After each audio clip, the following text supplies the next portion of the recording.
คลิปนี้เราสิมาแกะกล่องรีวิวพัดลม Gisu Light รุ่น Ultra 2นะจ๊ะอันนี้จะเป็นตัวกล่อง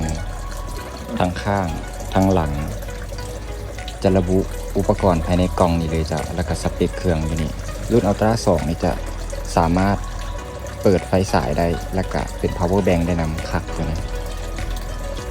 เดี๋ยวเรามาเบิ่งภายในกล่องกันเลย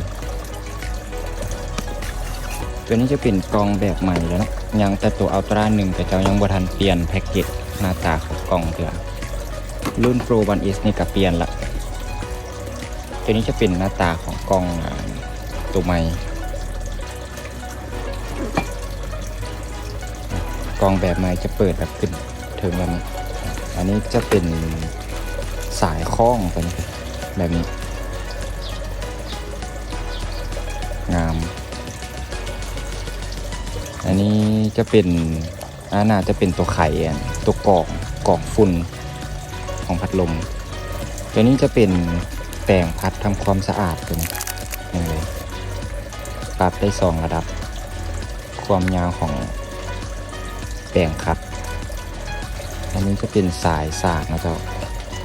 สายเส้นเดียวจะมีคอต่อ USB-A แล้วก็ดึงคอต่อออกจะเป็น Type C แบบนี้ส่วนนี้ก็จะเป็น Type C เอาไว้เสียบเข้าตัวพัดลมอันนี้น่าจะเป็นตัวหัวแบบไม่เล็กนะตัวนี้ดูดติดเอาไว้เป็นแบบไดเป่าผมบอสิอันนี้จะเป็นแปรงคัดเอาไว้ดูดติดกับตัวหัวตัวนี้สังเกตมันจะมีแม่เหล็กอยู่นี่เวลาเขาเป่าแล้วก็พัดไปนำเป็นแบบแม็กเซฟแม่เหล็กตัวนี้แมกเนติกตัวนี้จะเป็นหัวจุ้มแบบเพิ่มความแรงลมให้ลมมันแหลมเข้าจากเขาเบิ่งอุปกรณ์ภายในกล่องครบไปแล้วเขามาเบิ่งตัวเครื่องเลยสินค้าตัวจริงเลยทั้งข้างจะมีหนังสือเขียนใส่สกรีนใส่ฟิลกูดทั้งหน้าตัวนี้จะเป็นจอบอลลมออกตัวนี้ลูกกิ้งปรับระดับพัดลมปุ่ม power โลโก้ Gisu Light ส่วนด้านข้างเบื้องนี้ตัวพัดลมนี่จะมี Gisu Light บอกอยู่นี่อันนี้จะเป็น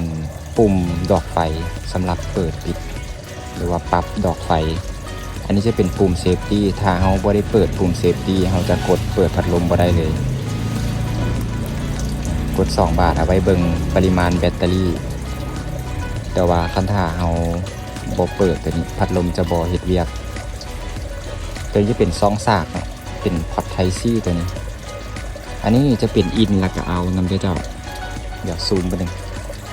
แบบนี้ลูกศรเข้าออกหมายความว่าอินเอาสามารถสากไฟเข้าแล้วกระจายไฟออกได้เปิดออกไฟเปิดบ่ได้คือกันเราต้องเปิดเซฟตี้ก่อน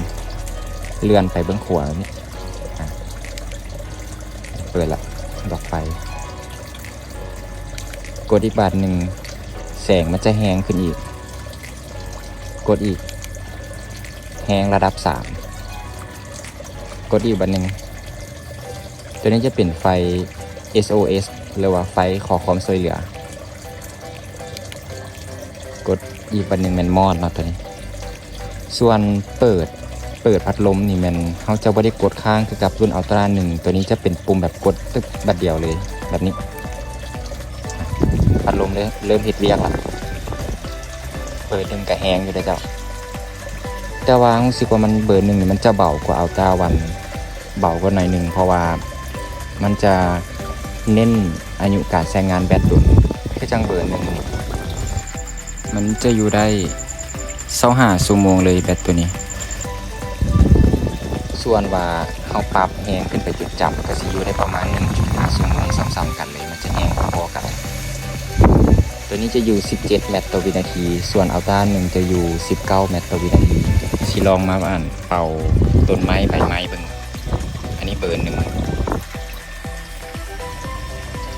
เบอร์1ก็ยังใบไม้ก็เริ่มปิวแล้วจากซาวประมาณนี้ซาวเริ่มแห้งขึ้นมาตื่มเป่าใบไม้เริ่มเหน่งละ50เลย ประมาณนี้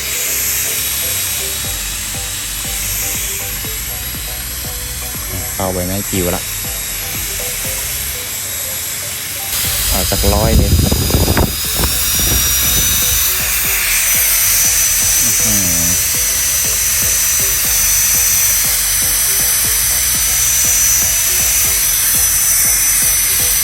เอาใบไม้อยู่ไกลๆเป็นโอ้โหไปเลยตัวนี้ก็จำเป็นต้องกดค้างเพื่อมอดหรือเปิดนะตัวนี้กดบัตรเดียวเลยเพราะว่ามันจะมีปุ่มเซฟตี้อยู่นี่แหละเบิ่งกันด้วยว่ามีอย่างเติมมาอยู่ในกล่องนี่โอ้ลืมเห็นกล่องนี้อ๋อถุงผ้าวายบ่มีถุงผ้าให้เครียดได้นี่นี่เลยแบบเดียวกันเลยกับอันถุงแบบของอัลตร้า1มีโลโก้จิสุไล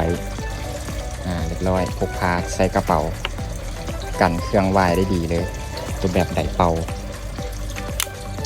ตัวนี้จะบริเวณนิ้วเข่าเนาะมันจะเป็นแบบแม็กเซฟแม่เล็กเลยครับตัวนี้ก็คือมันจะดูดดูดแบบนี้เลยส่วนตัวแปรงเสริมตัวนี้เท่ากับดูดใส่แบบนี้เด็กเวลาเขาเปิดเป่าพัดแบบนี้ที่ฝุ่นมันออกยากบอสิเป็นแม่เล็กคือกันลองเปิดดูลองเบิ่งดูเป่าใบไม้ตื่นว่ามันจะแห้งขึ้นกว่าขั้นเท้าใส่ตัวนี้เสริมเข้าไปแห้งขึ้นเสียงก็แห้งขึ้นน้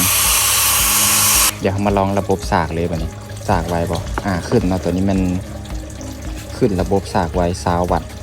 เป็นระบบควิกชาร์จนี่เลยถ้าสังเกตดูบนนี้มันจะบอกว่า20 วัตต์โอเคสายนี้ถือว่าได้มาตรฐานเดี๋ยวมาลองกับไทซีเบิ่ง14 วัตต์เสียบไทซีทูไทซีได้14 วัตต์เดี๋ยวเรามาลองกับสายไทซีดูไทซีเบิ่งได้อยู่14คือกันตัวนี้อัลตร้า2จะรองรับระบบ PD ได้คอยกว่าก็คืออัลตร้า2นี่จะเน้นสากควิกชาร์จหรือว่าระบบควิกชาร์จแห้งกว่าแล้วสิมาลองสากเข้าโทรศัพท์เบิ่งปึ๊บเข้านะตัวนี้ขึ้นสากด่วนโอเคเลยนี่เลยเชื่อมต่อที่ชาร์จด่วนไหมเพราะว่าจ่ายออกเป็นระบบ PD ได้ตัวนี้งามเดี๋ยวสิลองใส่สายคล้องเบิ่งประคล้องใส่มือแบบนี้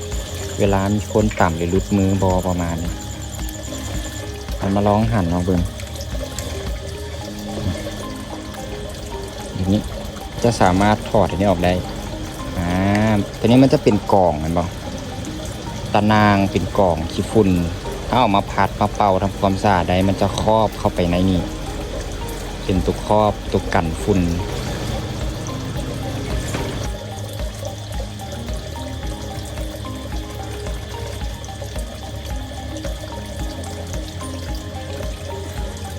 ประมาณนี้เรียบร้อยสำหรับการแกะกล่องรีวิวที่ว่าครบสำหรับลูกค้าท่านใดสนใจติดต่อสั่งซื้อสามารถทักแชททัก WhatsApp มาแล้วก็คอมเมนต์ถามได้ด้วยเจ้าสินค้าตัวจริงตามในวิดีโอเลยสินค้ามีเครื่องพร้อมจัดส่งเลยด้วยเจ้ามันจะมีสีดำกับสีทะเลทรายตัวนั้นหันเครื่องยังบ่มาเถื่อ